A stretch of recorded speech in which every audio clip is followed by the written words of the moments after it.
direito a uma indenização em caso de morte ou invalidez permanente e também um reembolso em caso de despesas médicas comprovadas.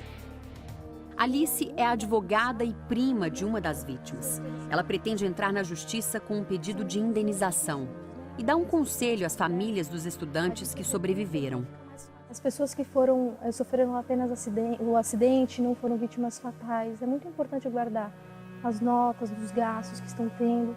Além disso, posteriormente com a vinda do laudo, que é muito importante, aí o ajuizamento de ações para reparação de danos. Além da empresa de transporte, a Prefeitura de São Sebastião, que contratou o serviço, também pode ser responsabilizada pelo acidente, como explica este advogado. Esse é um típico caso de responsabilidade solidária. O Código Civil trata dessa hipótese, estabelecendo a solidariedade entre aqueles envolvidos. Então, tanto a Prefeitura quanto a empresa transportadora são responsáveis pela reparação dos danos causados pelo acidente, na mesma medida. Em nota, a Prefeitura de São Sebastião informou que, além do atendimento imediato de equipes da Defesa Civil, ambulâncias e socorristas no dia do acidente, todos os setores ficaram à disposição para auxiliar os familiares. E que, na última sexta-feira, a Prefeitura implantou um posto de atendimento às famílias das vítimas para orientação jurídica, psicológica e social.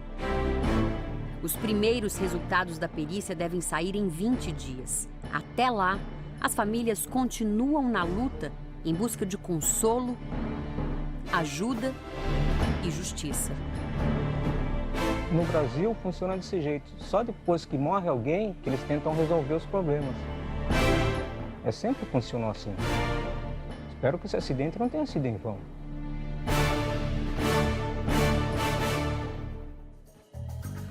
Como punir um erro médico que provocou quase ao mesmo tempo a morte de 3 pessoas em exames de ressonância magnética?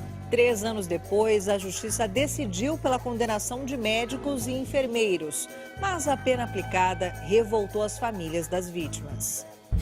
Uma sentença considerada injusta por todas as partes. Quem foi condenado pretende recorrer. 3 pessoas faleceram, é uma dor.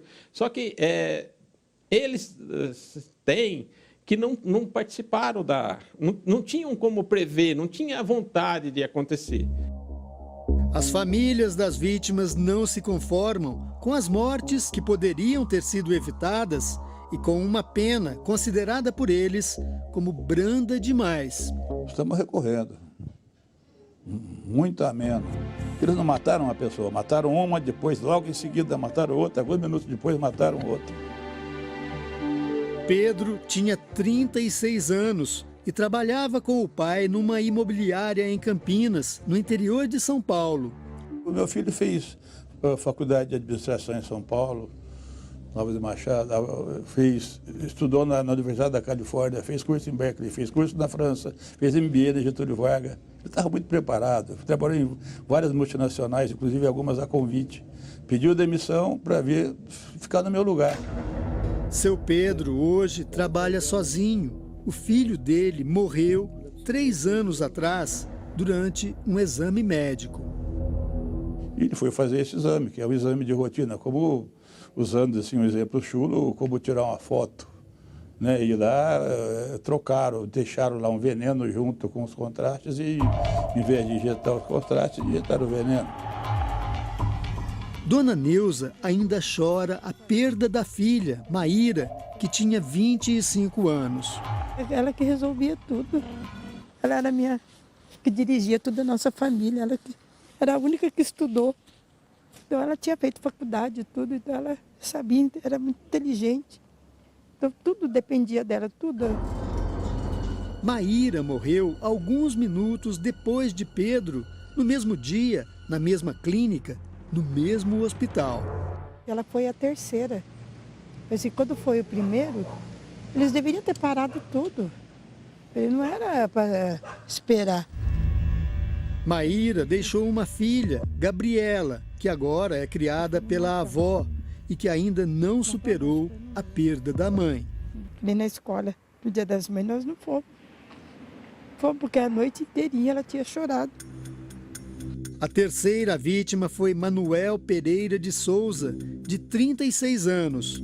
Assim como Pedro e Maíra, ele morreu por causa do mesmo erro.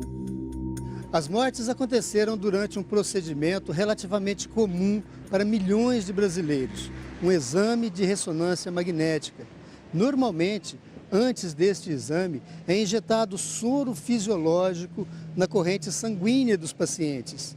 Só que aqui, em vez do soro fisiológico, Manuel, Pedro e Maíra receberam na veia uma substância proibida em uso hospitalar. A substância se chama perfluorocarbono e tem as mesmas características da água. É líquida, incolor e não tem cheiro. Rafael Lanaro, bioquímico que identificou a substância na corrente sanguínea das vítimas, diz que o perfluorocarbono tem uso restrito, somente para fins industriais. É uma substância que é utilizada em circuitos elétricos para baixar a temperatura, resfriar, em procedimentos para detectar vazamentos em tubulações, ou seja, é uma substância que é utilizada em meio industrial. O caso foi investigado pelos delegados Cibele Sanches e Antônio Carlos Palmieri. Eles descobriram que o perfluorocarbono foi usado por engano porque estava num recipiente exatamente igual ao do soro fisiológico.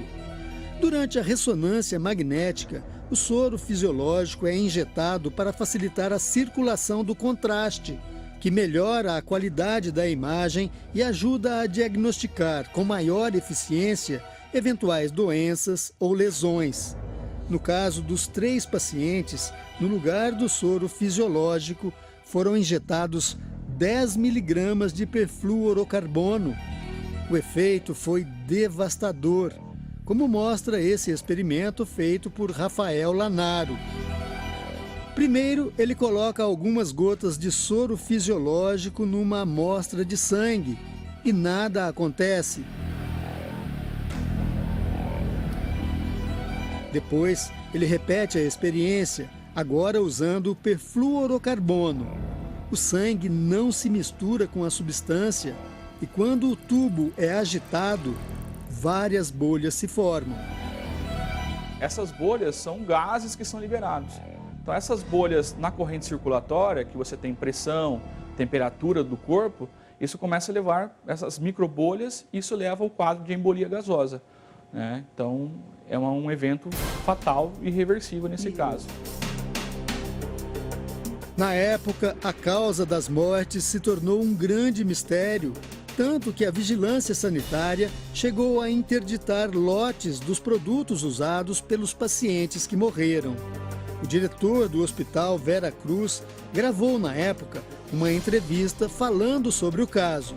A gente percebeu a gravidade e falou, vamos fechar, tudo que está aqui dentro fica como está e vamos chamar as autoridades competentes para avaliar, porque isso foge completamente à regra. Diferente do que disse o diretor do hospital, a polícia só teve acesso à clínica 6 horas depois das mortes. E a substância injetada na veia dos pacientes também não foi localizada na clínica. Só foi encontrada depois que a polícia conseguiu um mandado de busca e apreensão. Estava escondida num porão, embaixo de uma escada, e era um galão. Inclusive, na própria embalagem estava escrito que era proibido o uso em ambiente hospitalar. Os donos da clínica, os médicos Adilson Prando e José Luiz Cury Marins e mais 3 enfermeiros foram indiciados pela polícia por homicídio doloso, quando há a intenção de matar. A gente entendeu que era um caso de dolo eventual e que a introdução dessa substância proibida dentro do hospital e uma troca de embalagem que qualquer um poderia confundir com soro, eles estariam assumindo o risco de um eventual resultado morte. Quase 3 anos e meio depois, a Justiça decidiu que os 2 médicos, donos da clínica, e mais 3 funcionários foram diretamente responsáveis pelas mortes. Todos foram condenados por homicídio culposo, quando não há intenção de matar. Os médicos foram condenados a 4 anos de prisão e os enfermeiros a 3 anos cada um. Como são réus primários, eles não vão para a cadeia. Os condenados vão cumprir penas alternativas, como prestação de serviços à comunidade. As famílias não receberam nenhuma indenização. Ao contrário, pouco depois da morte do filho, seu Pedro recebeu em casa uma conta dos serviços prestados pela clínica. Mataram e mandaram a conta. Total descaso, nenhum cuidado. As famílias pretendem agora recorrer da decisão da justiça. Essa punição aí, eles vão fazer o quê? Ficar brincando de mandar cesta básica aí para alguém, fantasiar de serviço comunitário e está tudo certo. É assim que se pune uma pessoa. Sérgio Palácio é advogado dos auxiliares de enfermagem condenados. Ele também vai recorrer porque acredita que os funcionários da clínica foram induzidos ao erro. O tribunal pode entender que não havia a previsibilidade, não houve delito, não houve a culpa, a negligência, não houve a culpa. Os médicos, donos da clínica, e a enfermeira-chefe não quiseram gravar entrevista. Depois das mortes, a clínica continuou funcionando normalmente. E no final do ano passado, mais um caso aconteceu aqui durante um procedimento de rotina. Uma jovem de 18 anos morreu depois de fazer um exame de tomografia. Petra foi internada para uma tomografia para descobrir a causa de uma inflamação na garganta. No questionário fornecido pelo hospital e preenchido antes do exame, a família citou que a jovem tinha alergia a ácaros e poeira. Antes do exame, Petra recebeu uma injeção de contraste com iodo, substância que facilita a visualização de vasos e veias. Petra tinha alergia a iodo e não sabia. Durante o exame, ela teve uma forte reação que evoluiu para um choque anafilático. Petra ficou na UTI do hospital e morreu 3 dias depois. A família de Petra começou então uma batalha para provar que houve falhas durante o procedimento. A negligência por ela já ser alérgica e eles não terem prestado atenção nisso, entendeu? Ela foi com a pulseira, ela era alérgica, então deveria ter tido mais cuidado com ela, com a vida dela. O hospital se defendeu com uma nota, onde diz que aplicou o questionário formal e foi negado alergia a contraste iodado e alimentar. No caso de Petra, a decisão da justiça ainda deve demorar. Como punir um erro médico? Qual o preço de uma vida? Ela que dirigia, ela que ajudava em tudo. Tudo que precisava fazer, foi ela que fazia. Ele não machucou, ele não morreu, simplesmente deixou uma viúva, deixou um pai, deixou uma mãe, deixou um projeto de vida, deixou o nosso sonho do futuro, o nosso projeto de vida.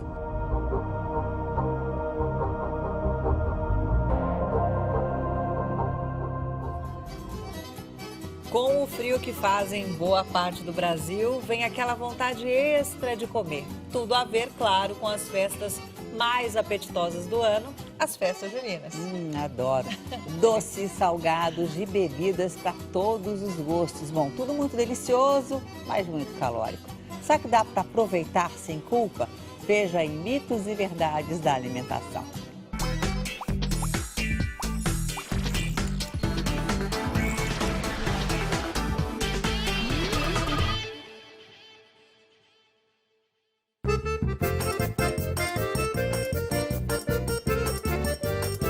Aumenta o som da televisão, que está começando o Arraiá do Domingo Espetacular. Uma festa linda de se ver e boa para comer. O que não faltam nas festas juninas são comidas gostosas e variadas. Pinhão é gostoso. Quentão, vinho quente. Churrasco, a massa do amor. A festividade foi trazida para o Brasil pelos colonos portugueses e por aqui sofreu muitas influências.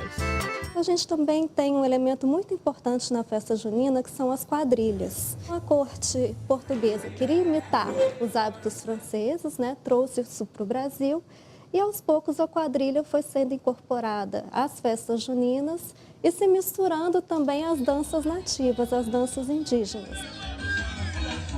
Já os fogos de artifício são de origem chinesa. A festa que já está boa vai ficar melhor com essa mesa aqui, olha. Bolo de milho, cuscuz, curau, suco de milho, pamonha, tem doce e salgada. Essa aqui é salgada. Sabe que nessa época do ano tem muita coisa feita de milho, porque é o tempo de colheita. Mas nos arraiais pelo Brasil afora, e cada região tem a sua especialidade. Uma Josefina, bem lembrada, uma carne de sertão. Comendo pizza, porque tem a barraca italiana, portuguesa. E milho quebradinho, né, que a gente chama lelê. No sul, você vai ter o arroz de carreteiro, o pinhão cozido ou assado na brasa. No sudeste, a gente encontra também cachorro-quente. No norte, a gente vai ter o tacacá, a tapioca. E quem já ouviu falar em mungunzá? Eu acho que é uma fruta. Que fruta que nada.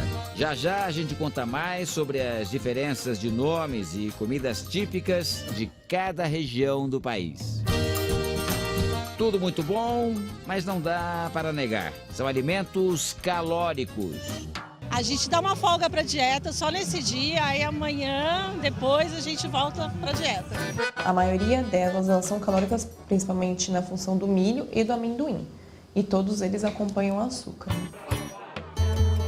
Só um mês no ano, pode abusar. Então, quem está de dieta não pode nem pensar em festa junina. Mito ou verdade? Mito. As pessoas elas podem aproveitar a festa junina comendo um pouquinho de cada coisa, não abusarem em uma certa quantidade de um certo alimento. Depois de comer com moderação, é hora de agarrar seu par e aproveitar esse arraial. Em Roças Novas, interior de Minas Gerais, o doce de abóbora é a estrela desta doceria, que existe há 28 anos. Tradição que atravessa gerações. As irmãs Eunice e Maria do Carmo aprenderam a fazer o doce com a mãe. Tudo artesanal, a começar pela abóbora moça ou de pescoço, que é colhida no quintal da casa. Este pé de abóbora é considerado grande. A gente percebe que ele começa bem ali, a rama se espalhou e ele termina bem aqui atrás de mim. Como a terra é fofa e essa área é úmida, é de uma região úmida, isso favorece muito o cultivo da abóbora. O pessoal começa a colher no início do ano, mês de fevereiro, março. Se você colher ela assim com esse cabinho, ela conserva um ano. Para nossa sorte, encontramos no quintal um pé ainda com o legume. Aqui, como está mais fresquinho, o pé resistiu ainda, porque aqui tem mais sombra, então ainda não secou. Aí vai até lá para agosto e ainda vai produzir. Já que a gente já tem a abóbora no ponto certo, já dá para fazer o doce. Ah, dá. Então vamos lá ver como é que faz para saber o segredo dessas irmãs.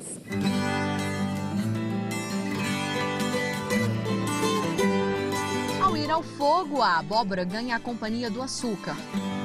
Quilo de abóbora crua eu coloquei meio quilo de açúcar. Aí, quando é um doce pastoso, não precisa ser tanto, pode ser menos. Pode ser aí uns 300 gramas de açúcar, fica bom. A abóbora tem muitos nutrientes. A abóbora ela é boa por conter bastante proteína, carboidrato, vitaminas do complexo A, diminuição do colesterol, promove insaciedade, do complexo B, que modulam também essa parte imunológica. Mas, como todo doce, o problema é a adição do açúcar na preparação. Outro doce que está sempre ao lado da abóbora é o de batata doce.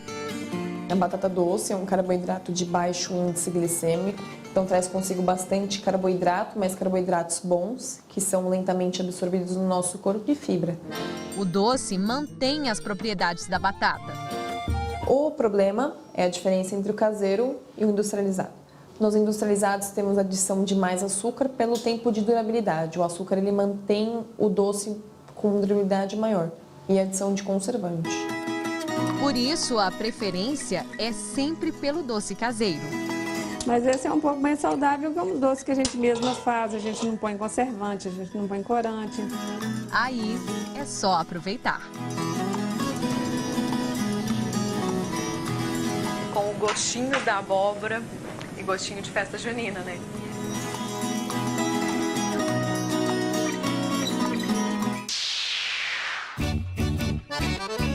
Delícias que agradam paladares de norte a sul do país. As comidas típicas das festas juninas.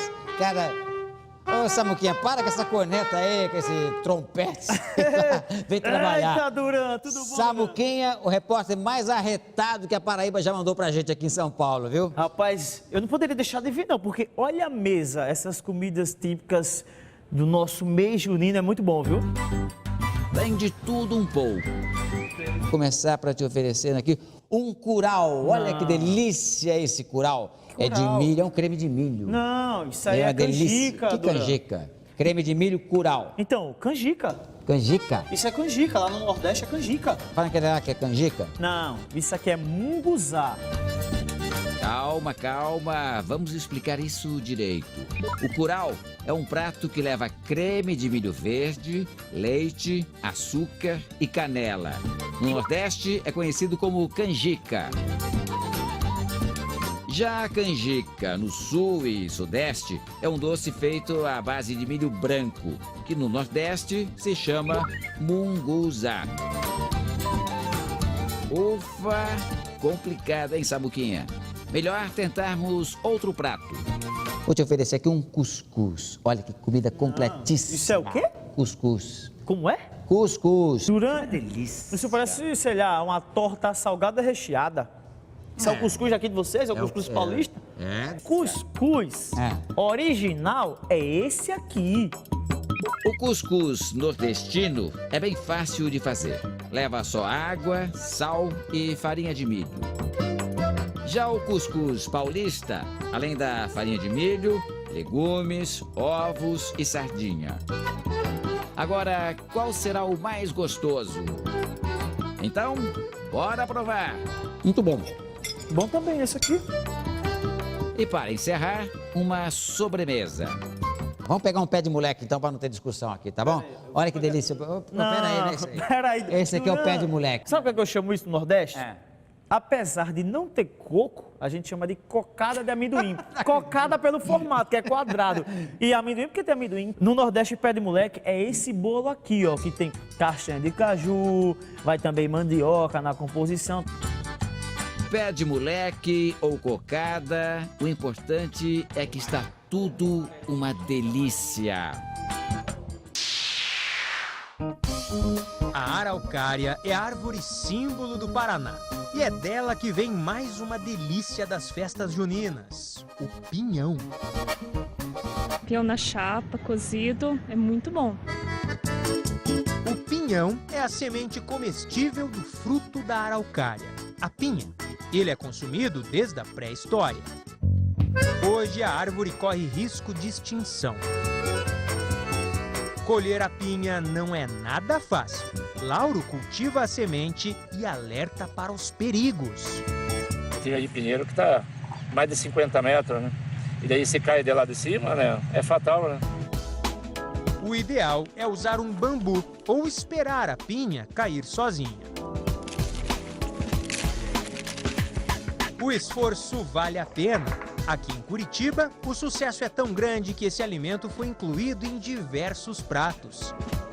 De brigadeiro a hambúrguer. O pinhão ele é um alimento muito bom porque ele tem fibra, ele já causa uma saciedade na hora que a gente come. A saciedade acontece por causa do ácido pinoleico, uma gordura do bem. Promove que você possa incluir o pinhão até numa dieta de emagrecimento. Porque quanto mais gorduras boas você consome, menos você come após ter consumido pinhão. Além de fibras que fazem bem para o funcionamento do intestino, o pinhão é rico em proteínas, carboidratos e minerais que combatem doenças cardíacas. Ele também tem substâncias antioxidantes que retardam o envelhecimento do corpo. O indicado é uma porção de 8 a 10 pinhões por dia. O ato de fazer o pinhão está muito ligado à cultura do sul do Brasil e especialmente à cultura dos paranaenses. E é por isso que a Dona Maria aqui não abre mão de fazer o pinhão dela em um fogão tradicional. Fogão a lenha. Essa peça de 1956 e ela garante que o pinhão só fica bom mesmo se for nesse fogão. A dona de casa ensina o passo a passo. Como ele tá sujo, ó. Daí a gente faz o quê? A gente lava primeiro. Dona Maria tem 2 métodos. O primeiro é cozinhar na panela de pressão. O que você for cozinhar na água, você já pega e coloca direto. Outra opção é assar direto no fogão. Depois de assado, fica fácil abrir. A gente consegue descascar ele só com o dedo, com a unha assim, ó. Daí você só aperta aqui embaixo com o dente ou com uma faca, ele sai sozinho, olha. Tirou a casca, simples, é só comer. E é bom, viu?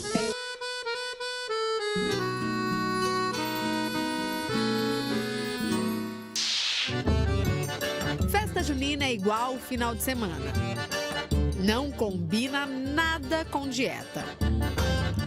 Se tem uma coisa que é certa quando a gente fala em festa junina, é que vai ter comilança. E aí funciona mais ou menos assim. A gente se serve do salgado, vai pro doce, volta pro salgado e não resiste de novo ao doce. Aí pronto, exagerou, né? Que o diga o tio Tó. Eu me alimento muito bem. Mas, por exemplo, no dia de festa, eu também não faço muita questão. Qualquer coisa, vai. No Arraial, ele faz questão de mesa farta. Olha aqui meu bolo, ó, fubá cremoso, fubá. E quando tudo está pronto, ele convoca a família para comilança. Pode se servir à vontade, pode servir, tá liberado. A festa acontece todos os anos neste sítio, na Grande São Paulo. O pessoal chega com uma fome. Vou começar hoje pelo bolo de chocolate. Antes do salgado? Antes do salgado. O Rafael é outro que não segue muito essa história de comer na ordem, não. Não tem essa. Não. Vai o que tiver na frente. Pra criançada, hoje também tá tudo liberado. Vai lá, Carla. O que é o mais gostoso da festa junina? O quindim. O quindim? E você começou pelo milho por quê? Ah, porque eu amo milho. Hoje tá liberado o doce? Hoje tá liberado. Durante a semana não, né, filha? Hoje tá liberado. Na festa junina não tem como, né? Tem que liberar. E para não cair na tentação de comer doces demais, olha aí uma estratégia. Tem que começar pelos cozidos. Por exemplo, o milho cozido, a espiga de milho, o pinhão. Então eles têm uma concentração muito grande de fibra. E depois ir para os doces. Quando o assunto é bebida, nada bate a dupla quentão e vinho quente. Aí, a fogueira que faz o maior sucesso. A gente só veio se aquecer. Tá começando a esfriar. Mas atenção, ficar perto da fogueira e depois sair pode causar choque térmico. O ideal é não tirar o agasalho mesmo perto do fogo. Assim o choque não será tão grande. E olha, mais uma dica, se você tem asma ou rinite, ficar bem longe da fogueira. Aspirar a fumaça também não é nada bom. Ah, e não esqueça, para aproveitar a festa até o fim, nada de encher a barriga antes da quadrilha, hein? O ideal, então, é esperar no mínimo uns 30 minutos antes de cair na dança.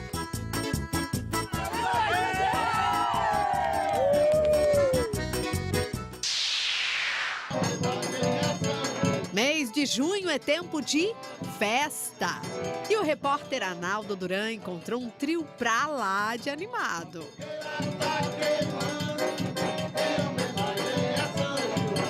Ei, trio Virgulino, vocês têm quase 40 anos já de estrada, de profissão, não é? Tá chegando. Tá chegando? Tá chegando.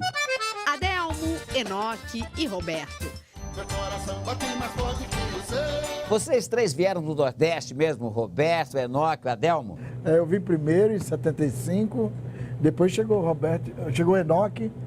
Minha vida é andar por esse pra ver se um dia se feliz. Agora, eu ouvi dizer que lá as pessoas vivem muito tempo, né? Assim, o pai do Adelmo viveu 100 anos, não 100 foi? anos e 6 meses. Mas tem a ver com a alimentação, a base de milho, por exemplo? Ele comia tudo isso aqui que tem aqui, o bolo, o cuscuz. O milho é um cereal que faz muito bem à saúde. Ele tem bastante proteína, fibra, carboidrato, ele é um alimento completo. E os doces feitos à base de milho, hein? Como o canjica, curau, pamonha. Se fosse feito caseiro, a gente poderia substituir alguns ingredientes, no caso do leite condensado, por algum adoçante culinário, acabaria ficando melhor. Entre eles, a pamonha seria a mais saudável. Porque no caso da pamonha, ela tem menos açúcar do que o curau. A pamonha é mais o extrato do milho mesmo. Outra boa pedida é a pipoca. Pipoca nada mais é do que o milho cozido, né? Estourado. O Roberto sabe bem o valor do milho. A gente conhecia a falta de comida de perto, né? Porque não tinha mesmo. O milho era o que sustentava mais. Quer dizer, o milho é a base da alimentação, né? Faz parte. E a galinha come milho, tudo come milho. Tudo come milho. E a gente, não é besta, também come, né? Come a galinha e o milho, né?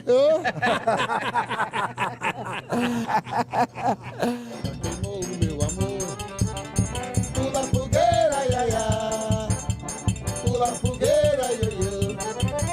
Saiba mais sobre comida de festa junina no r7.com/Domingo Espetacular. Nessa noite de festança, todos caem na dança, alegrando o coração. Foguetes, cantos e troças, na fogueira e na roça, em louvor a São João. Nossa aventura no pedaço da Mata Atlântica mais preservado do Brasil, que fica, por incrível que pareça, perto de São Paulo. Uma reserva particular que ganhou fama mundial por abrigar um animal raríssimo, uma anta albina.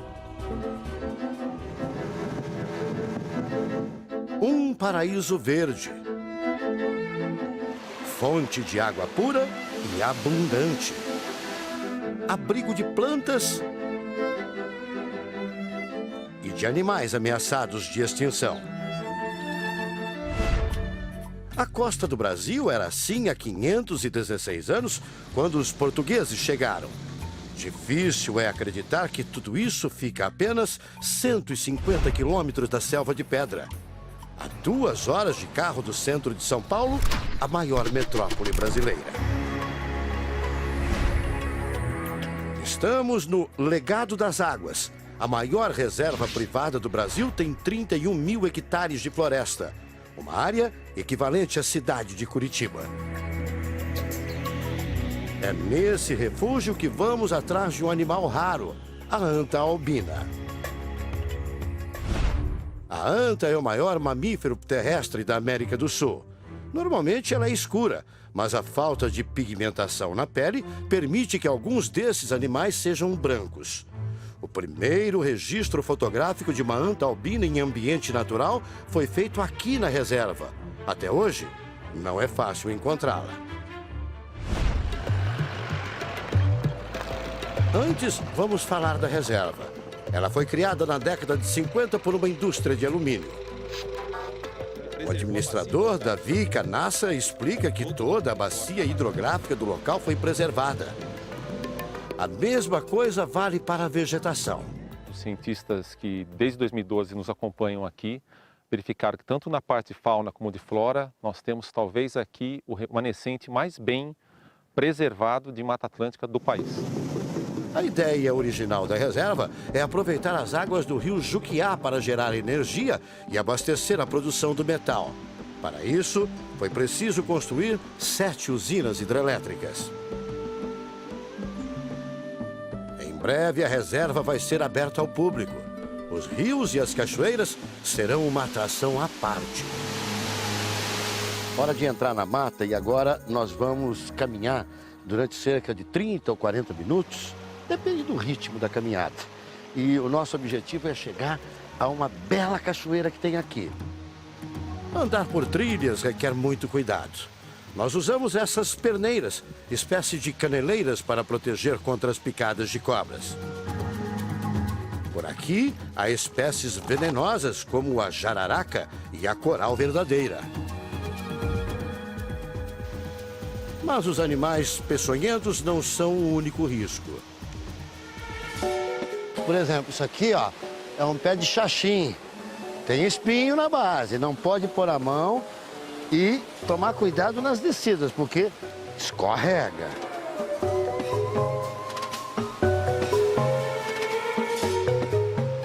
A floresta sempre reserva surpresas. A surpresa é que essa noite choveu bastante, choveu forte. Vamos lá, dá para passar? E caiu uma árvore aqui. Isso dificulta a passagem pela trilha, mas não vai nos impedir de chegar ao nosso objetivo. Ó, passamos, hein? Bora. Apesar do tempo frio, a temperatura aumenta à medida que entramos na mata. Estou transpirando. E nesse ponto da caminhada, nós temos que atravessar o rio. É hora de aproveitar para tirar um pouquinho do suor da cara. E um detalhe, né, Tiago? Essa água aqui é puríssima. Ótima qualidade. Pode beber? Pode beber. Água da fonte. Água da fonte. E pelo barulho, a gente não está muito longe da cachoeira não, né? Estamos mais ou menos perto.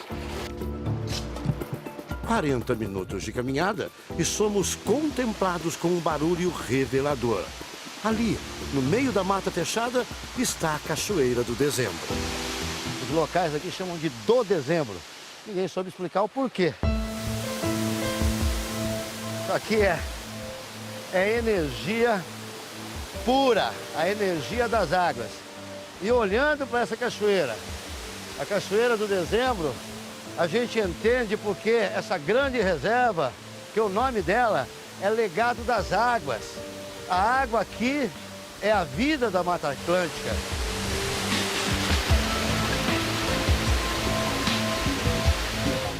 Mas isso é só o começo.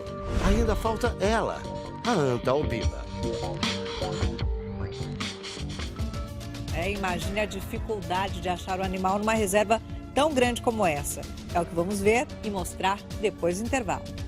As câmeras escondidas na floresta. Conheça os truques dos pesquisadores para encontrar e gravar imagens dos animais. É daqui a pouco. E logo após, o repórter em ação denuncia o abuso contra as mulheres. No trabalho, nas ruas. Ela tá no telefone, repentemente. Dentro de casa. Ela não queria sair, não queria ir pra escola, não queria sair na rua mais. É depois do Domingo Espetacular.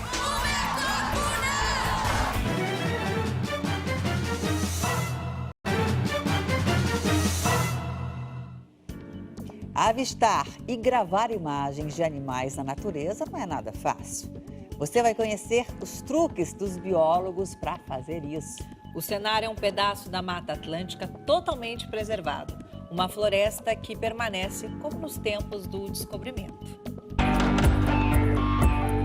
A Mata Atlântica é uma floresta tropical que cobre boa parte do litoral do Brasil. Mas hoje ela está praticamente destruída. Sobram apenas 12% da vegetação que Pedro Álvares Cabral encontrou em 1500. E nessa parte que sobrou da floresta, o local mais preservado é a reserva Legado das Águas. O trabalho da bióloga Sandra Cavalcante é checar esses equipamentos. Dentro das caixas ficam câmeras fotográficas. Quantas câmeras vocês espalharam por essa imensa mata para registrar a presença de carnívoros? Olha, nós começamos trabalhando com 40 armadilhas fotográficas espalhadas aqui nessa imensidão de verde. Iguais a essa que nós estamos vendo? Sim, sim. Trabalhamos com 2 modelos, esse é um deles, mas muito parecidos. As câmeras servem para monitorar os animais da região. Também a anta albina, mas não só ela. A gente teve muita sorte, nós já fotografamos o cachorro vinagre, que é uma espécie extremamente ameaçada, difícil de registrar, né, na mata. Fotografamos a onça, né, que é o foco do nosso projeto aqui, do nosso estudo, e várias outras espécies. As onças pardas não foram só fotografadas. Os pesquisadores conseguiram fazer um reality show com elas. Durante o dia e à noite. Os biólogos acompanharam o comportamento desse animal mais comum na América do que a prima mais famosa, a onça pintada. Uma forma que a gente tem de monitorar indiretamente o que está acontecendo com a fauna aqui no legado. E já que eu falei agora há pouco em onça pintada, a suspeita de que aqui tem onça pintada é fortíssima, existe. A gente tem todas o indício de que exista a onça no local. Até o momento, a gente encontrou uma pegada que a gente tem uma forte suspeita que seja de onça pintada. Tem também cachorro do mato, jaguatirica. Cada descoberta é um motivo para comemorar. A gente já consegue dizer que a riqueza de espécies é extremamente alta.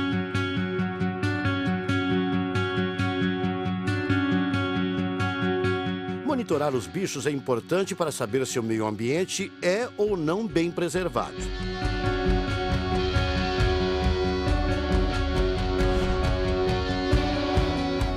Para os biólogos, a presença desses animais tem um significado ainda maior. Algumas espécies só aparecem em matas com boas condições ambientais. É o caso do macaco muriqui, mais conhecido como mono carvoeiro. O Emerson trabalha com o grupo do Procarnívoros.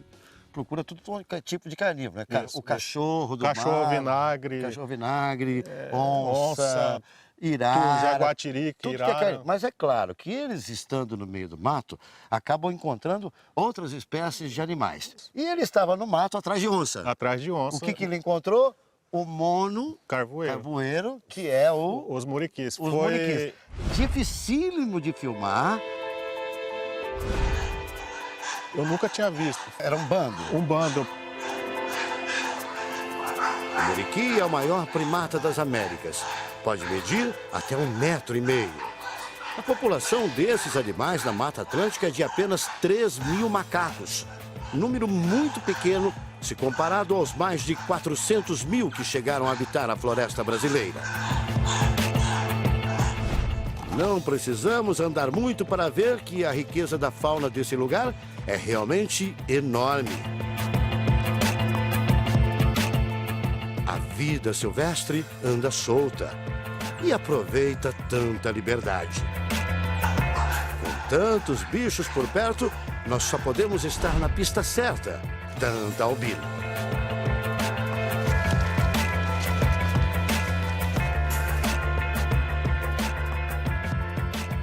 Gerson é a pista certa. E o encontro tão esperado nós vamos acompanhar depois do intervalo. As aventuras do fotógrafo que transformou a anta albina em celebridade mundial. E finalmente, de surpresa, a nossa equipe frente a frente com o animal. É daqui a pouco. E logo após... o drama das mulheres vítimas de abuso. Dentro e fora de casa. Quando você acordou, ele já estava com a mão embaixo do saio. É no Repórter em Ação. Depois do Domingo Espetacular.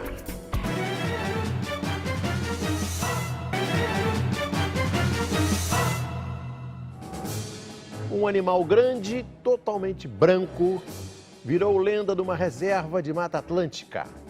Era uma anta albina, mas ninguém sabia disso. Até que um fotógrafo especialista em natureza encontrou a anta e a imagem correu o mundo. Achar um animal albino na natureza é muito difícil, mas a nossa equipe conseguiu. A busca pela anta albina continua. Para seguir os rastros dela, vamos até o ponto exato onde foi feito o primeiro registro fotográfico na natureza desse animal raro. Quem nos acompanha é o biólogo e fotógrafo Luciano Candizzani. A foto que correu ao mundo foi feita por ele.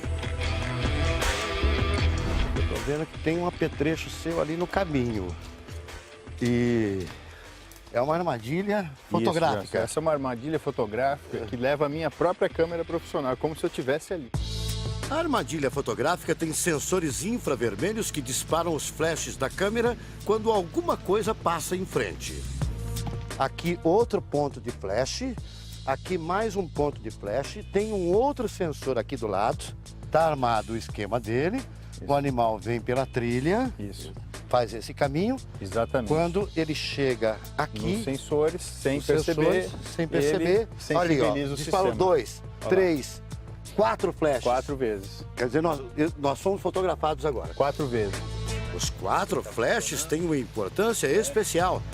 Assim que vêm as primeiras luzes, os animais costumam ficar curiosos. Foi o que aconteceu neste flagrante. É a mais importante foto de onça que você já fez? Não tem dúvida, Gerson. Essa montagem aqui foi feita para trazer essas imagens capazes de evocar essa ideia de floresta viva, né, com seus predadores de topo. Então a onça parda era uma imagem perseguida. Foram 9 meses de espera até conseguir a imagem. As câmeras são checadas uma vez por semana. Luciano nunca sabe o registro que vai encontrar. O Luciano está checando aqui a câmera dele. E o que você descobriu aí? Essa noite passou aqui uma anta, uma fêmea com filhote. Não é albina. Não é albina, mas é uma imagem rara. A anta é um animal solitário, né? Normalmente aparece sozinha. Além de solitárias, antas têm hábitos noturnos. O registro da anta albina feito pelo Luciano foi de madrugada. Ela estava acompanhada por um animal comum. Se não encontramos a anta albina no mesmo local, vamos em frente. Sabemos que esses animais também são ótimos nadadores. E foi num rio que o André conseguiu uma imagem também muito especial. André, você estava pescando um pouquinho mais abaixo, né? Exato. E aí era um horário como esse, o início da tarde. Isso, era mais ou menos esse horário aqui mesmo, de tardezinha, assim. Você estava procurando tucunaré, traíra. Tucunaré, traíra. E encontrou outra coisa. Aí vi a anta. A imagem acompanha a travessia da anta albina no rio Juquiá. Segundo André, eles a avistaram na outra margem do rio. Mas o vídeo começa quando o bicho já está na metade do caminho. Essa não foi a primeira vez que o André encontrou a anta albina na reserva. Há 10 anos ele mora e trabalha na região. Por isso, teve muitas oportunidades para se encontrar com o bicho. É impressionante, porque um animal do mato, um animal selvagem, ele conseguiu se aproximar e tocar na anta. Será que é a mesma anta ou tem mais do que uma anta albina por aqui? Então, segundo o relato, ele diz que tem mais uma fêmea. Seria um macho e uma fêmea? Um macho e uma fêmea, seria o casal. Uhum. Segundo o relato, né? Eu só cheguei a ver esse macho.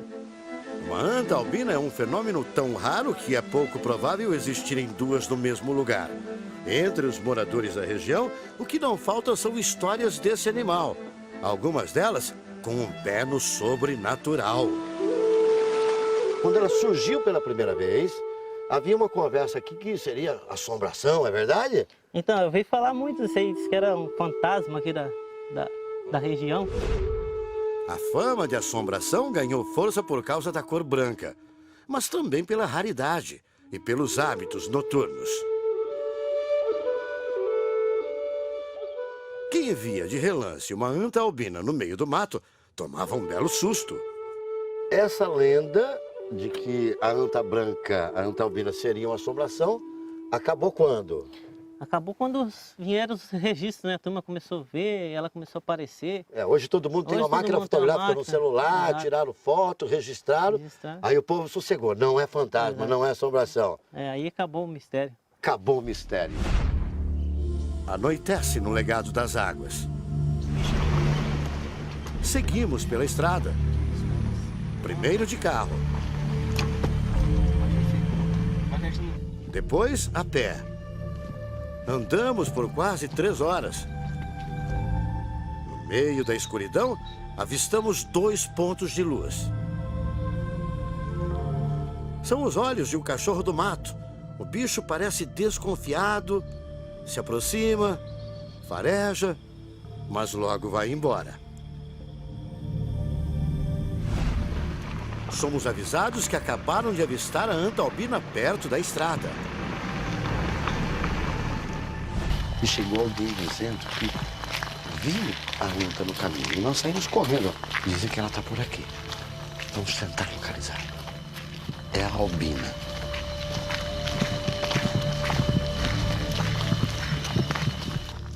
Os relatos nos levam a um trecho de mata à beira do rio. Que ela está por aqui, ela está. Está nessa região. Agora é preciso esperar. Abaixamos as luzes e montamos guarda. Quase 2 horas depois, do alto de uma ponte, nosso cinegrafista faz o flagrante. A anta albina nada solitária. É difícil segurar a emoção. É ela, que linda. Ela está nadando. Ela está nadando. Ela tá... Joga luz, mais luz, mais luz. Ela está nadando na nossa frente.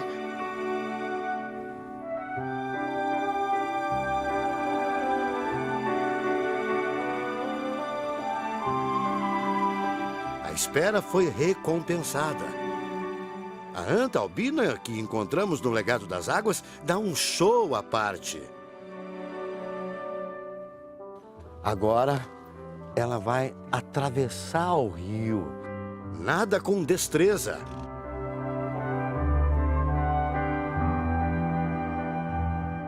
E entre um mergulho e outro, some na escuridão das águas do rio Juquiá.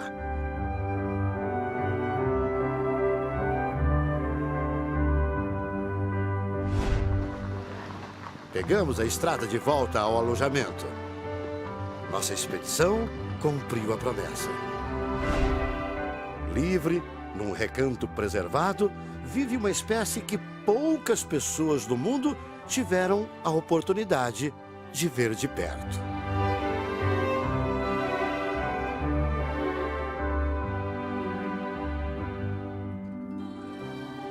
O Domingo Espetacular termina agora. Veja a íntegra do programa no r7.com/play e ainda os nossos conteúdos exclusivos no r7.com/Domingo Espetacular. Boa noite para você e até domingo que vem. Veja a seguir o Repórter em Ação. Boa noite e boa sorte.